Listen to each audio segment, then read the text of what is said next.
दोस्तों, मेरा नाम है उत्कर्ष सिंह और आप देख रहे हैं the knowledge curator. Hydrogen gas पर्यावरण के अनुकूल ईंधन है। समान वजन के लिए हाइड्रोजन गैसोलीन की तुलना में लगभग 3 गुना अधिक एनर्जी प्रदान कर सकता है। चूंकि पृथ्वी के वायुमंडल में उपलब्ध हाइड्रोजन की मात्रा बहुत कम है, लेकिन पानी व्यापक रूप से उपलब्ध है, इसलिए हम पानी से हाइड्रोजन का उत्पादन कर सकते हैं। हालांकि पानी से हाइड्रोजन उत्पादन के लिए केमिकल रिएक्शन के दौरान ऊर्जा के बाहरी स्रोत की आवश्यकता होती है। हाइड्रोजन को वैकल्पिक ऊर्जा स्रोत बनाने के लिए जरूरी है कि कम ऊर्जा में ज़्यादा हाइड्रोजन उत्पादन हो, वो हाइड्रोजन दहन यानी हाइड्रोजन कंबस्टन से ज़्यादा ऊर्जा प्राप्त हो।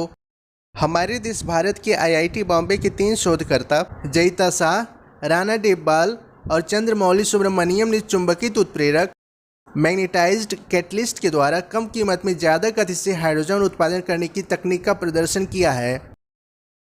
यह research ACS sustainable chemistry and engineering journal में प्रकाशित किया गया था। अध्ययन के दौरान कोबाल्ट और ऑक्सीजन से युक्त एक यौगिक का कैटलिस्ट के तौर पर उपयोग किया गया, ताकि कम कीमत में समान मात्रा में पानी का इलेक्ट्रोलिसिस करके हाइड्रोजन का उत्पादन हो सके। इलेक्ट्रोलिसिस की रफ्तार बढ़ाने के लिए शोधकर्ता सिर्फ इलेक्ट्रिक फील्ड पर ही आधारित नहीं रहे।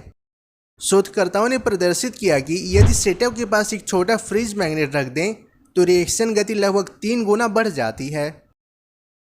विद्युत और चुंबकीय क्षेत्रों के माध्यम से खपत ऊर्जा की मात्रा को मापने और कोई चुंबक न प्रयोग किए जाने की स्थिति से तुलना करने पर पाया गया कि इलेक्ट्रोलिसिस के दौरान निर्धारित समय में 19% कम ऊर्जा खपत हुई। अपने अध्ययन में शोधकर्ताओं ने दिखाया कि कोबाल्ट ऑक्साइड मैग्नेटिक फील्ड से प्रभावित हुआ था।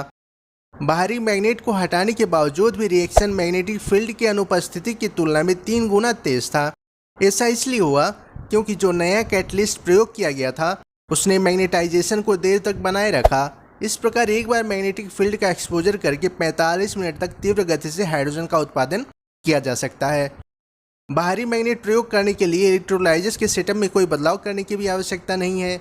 इस तरह से हमने एक नई तकनीक को विकसित किया ताकि एनर्जी एफिशिएंट हाइड्रोजन का जनरेशन हो सके। इस तरह जब हम ज़्यादा मात्रा में हाइड्रोजन का उत्पादन करने लगेंगे तब सिलेंडर में भर करके ईंधन के रूप में प्रयोग कर पाएंगे। इस वीडियो में इतना ही। द नॉलेज क्यूरेटर से जुड़ने के लिए आपका धन्यवाद। मिलते हैं अगली वीडियो में।